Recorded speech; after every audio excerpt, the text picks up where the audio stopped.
Hi everybody, it's Mrs. Mancuso. I want to do some Instagram lives in preparation for the exam. So it's June 4th. I guess the phone's ringing. Weird, the home phone. Ugh. So I'm going to go through the January 2017 exam. So if you want help, go ahead, print out the January 2017 exam. If you type in Regents Chemistry, it'll bring you to a website that has all the exams. So it'll show a list. Go to January 2017 and print it out. So it's for my class, it was our practice exam number 3. So I'm just going to go right on through these. If I start going too fast, I apologize, but this is what I'm going to do today. It'll help you. It's a Regents. I'm going to go through the whole thing right now. I'm actually going to save this all to my YouTube. So my YouTube, if you search Nancy Mancuso, you'll see my face, and then go to the playlists, and under playlist, there's Regents Chem Review. And so if you go on there, I'm actually going to save all of my videos, all of my reviews that I do. So I want to go through a bunch of Regents exams. I also have a lot of other things on this Regents Chem Review. You can go in and you can watch all sorts of things that might help you study for the exam. And you can watch them by concept. The concept ones are really short. The ones where I go through exams, like what I'm going to do tonight, are longer. So let's get started. So which statement describes the location of 2 types of subatomic particles in a helium atom? So it's asking me about the particles. So if you think about an atom, you got a nucleus, it's got protons and neutrons in it, and you got electrons out here. So think about what you know before you read these choices. It'll make it much easier to choose. So protons and neutrons are located in the nucleus? Absolutely. If we look at the other ones, why are they wrong? Protons and neutrons are not outside, they're inside. Protons and electrons are in. No, electrons aren't in. And then protons and electrons are outside. Nope, protons aren't outside.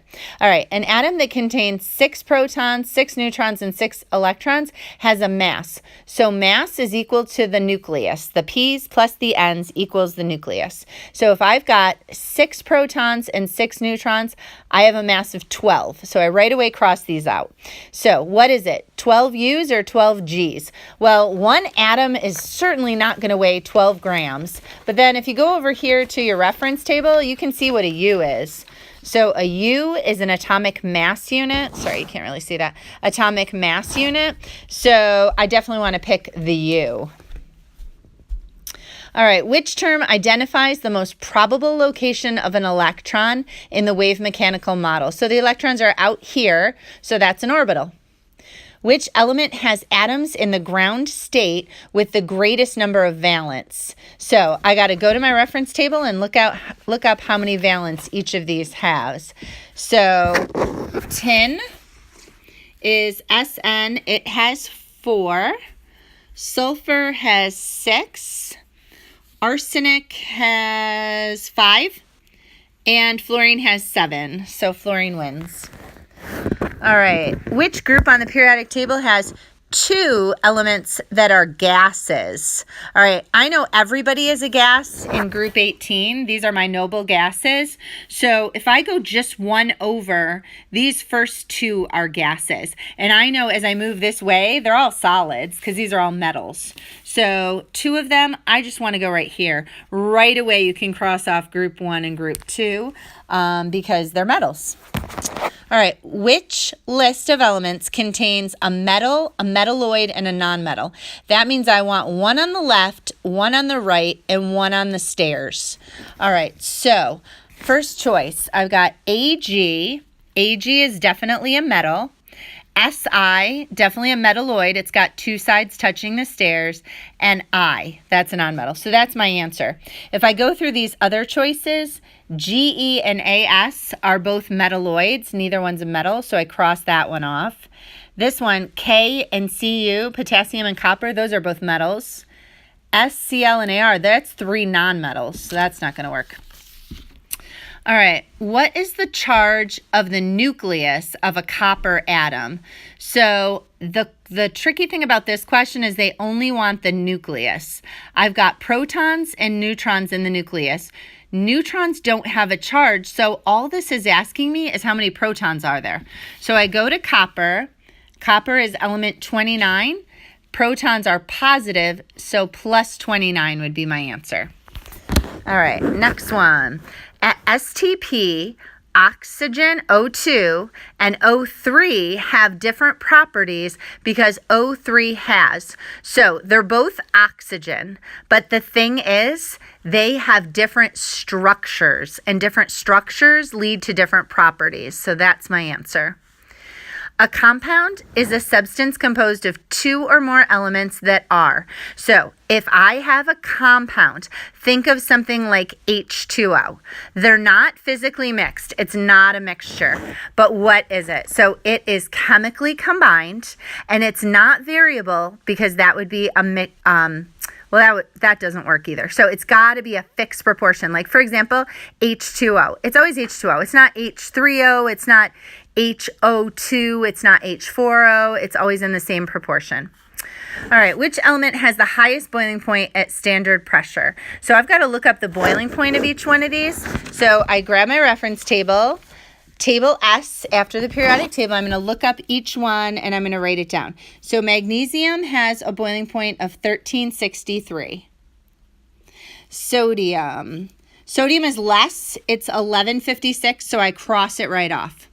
RB, 961. That's less, so I cross it off. SR, 1655. That's higher, so that's my answer choice. How many pairs of electrons are shared between nitrogen atoms in a molecule of N2? So we're going to have to draw this out. You might remember that N2 has a triple bond, but just in case you don't remember it, I want to go through how you figure out how many bonds there are. So I call it looping the lonelies. So if I have a nitrogen and a nitrogen, nitrogen has 5 valence electrons, so I put on the 5 dots. And there's another nitrogen, so there's its 5 dots. And then connect them. 1, 2, 3 connections tells me that there would be a triple bond between them. So the question is, how many pairs of electrons? If I have a triple bond, I have 1, 2, 3 pairs of electrons being shared. 6 total electrons, but the question asks me how many pairs.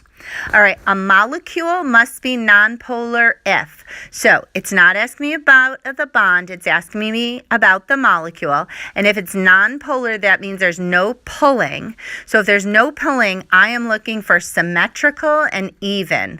So there it is, has a symmetrical charge distribution. All right, moving on. Which property is used to determine the degree of polarity? So if I wanted to tell if there was a pull or not, I just look up their electronegativity. And the difference in electronegativity, if it's 0.5 or higher, it's polar. In a chemical reaction, a catalyst provides an alternate reaction pathway that. All right, so a catalyst lowers the activation energy. So there it is. And it increases the rate of the reaction. So I always tell this story about Marge. She loves to get in the middle of things. She's a catalyst. So Susie the swimmer, Bobby the basketball player. Susie's always at the gym. Susie's always at the pool. Bobby's always at the gym playing basketball. So their paths never cross. So their reaction takes a long time to happen. Their activation energy is really high, the energy needed to get them together. But instead, if I add a catalyst, I'm going to provide a new pathway. I'm going to say, Susie, my locker, Friday, 8 a.m. Bobby, my locker, Friday, 8 a.m. Now they have that alternate path, and they come together so much easier, and then, boom, they meet each other, they go to the prom. I knew eventually they were going to get married, but I might as well speed things along. So I increase the rate of the reaction, and me, as the catalyst, I remain unchanged. If you had to draw, I'm just going to do a little bit more on this one, sorry, because I feel like it comes up a lot. So if this is my reaction, first of all, that's an endothermic reaction because the reactants have less energy than the product, so a lot of energy has gone in. The heat of the reaction would be the difference between my products and my reactants. So that's my delta H, and it would come out positive, P minus R. And then this is my activation energy. Now, if I add a catalyst, I just got to grab another color pen. If I added a catalyst, I would draw a dotted line, start at the same place, go up, but not as high. So now my activation energy is this much. So my activation energy has decreased. All right, next one. Which substance can be decomposed by chemical means? So if I can decompose it chemically, it can't be an element. Cobalt's an element. Krypton is an element. Zirconium is an element. There's my choice. All right. Which sample of matter represents a mixture? So a mixture, let's see. Oh, aqueous. There we go. It immediately tells you it's mixed with water. Sometimes they give you solutions where they give you the formulas, and pick the one that has the AQ after it. All right, differences in which property allow the separation of a sample of sand and seawater by filtering. So if you filter it, picture you got a flask here, and you got some a funnel, and you have filter paper. So what separates sand and seawater? The sand particles are big, and they get caught in the filter paper. So that's all about particle size. All right, which process is a chemical change? If I have a chemical change, I got to change the properties of the substance. I got to change what it is. So evaporating is just changing it physically. Sublime is to go from a solid to a gas, so that's just physical. Melting is just physical, solid to a liquid. So rusting, that's a chemical change. All right, which term represents an intermolecular force in a sample of water? So here's my H2O. The O is a little bit negative. The H's are a little bit positive. Another water would orient itself so that the H's are facing it, and that's called a hydrogen bond. All right, so the attraction between an H of one molecule and either an O, an N, or an F of another molecule is a hydrogen bond. It's a pretty strong intermolecular force of attraction, which is why the boiling point of water is so high. All right, which sample of matter has particles arranged in a crystal? If you have a crystal, it's got to be a solid. So just look for the S. There's our choice.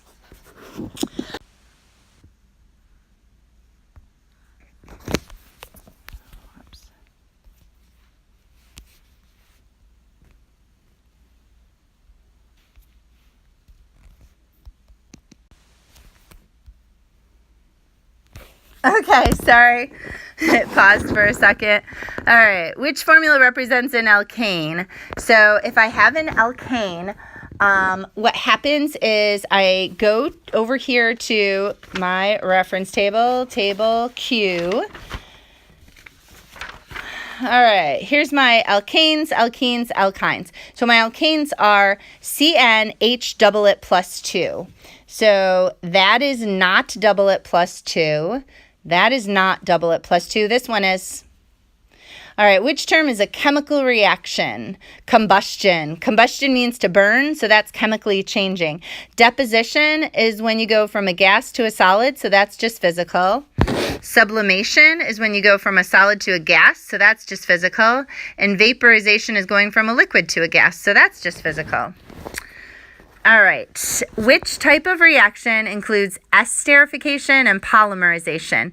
So an ester, if you are not sure, you go to this chart and you see ester on it. Organic. These are organic reactions. All right, in a redox reaction, the total of a number of electrons lost is equal to the number of electrons gained.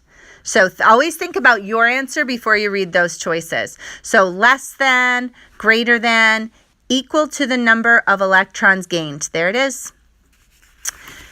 Which type of equation can represent oxidation occurring in a reaction?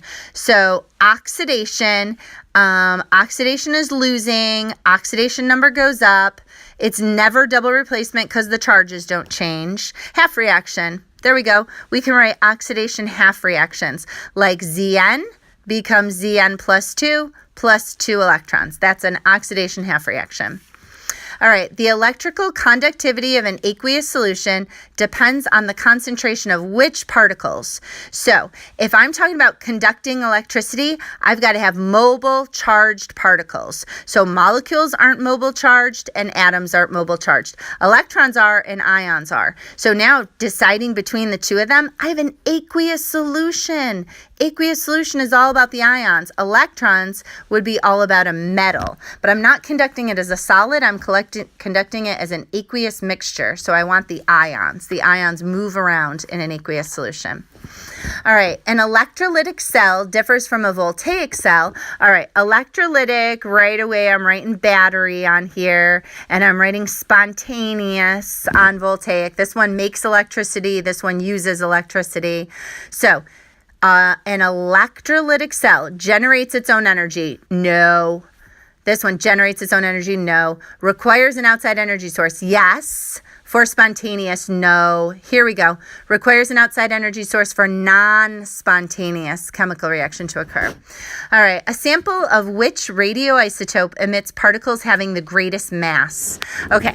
So go to table O, and this shows the particles. So here's our nuclear particles. The one with the most mass is an alpha.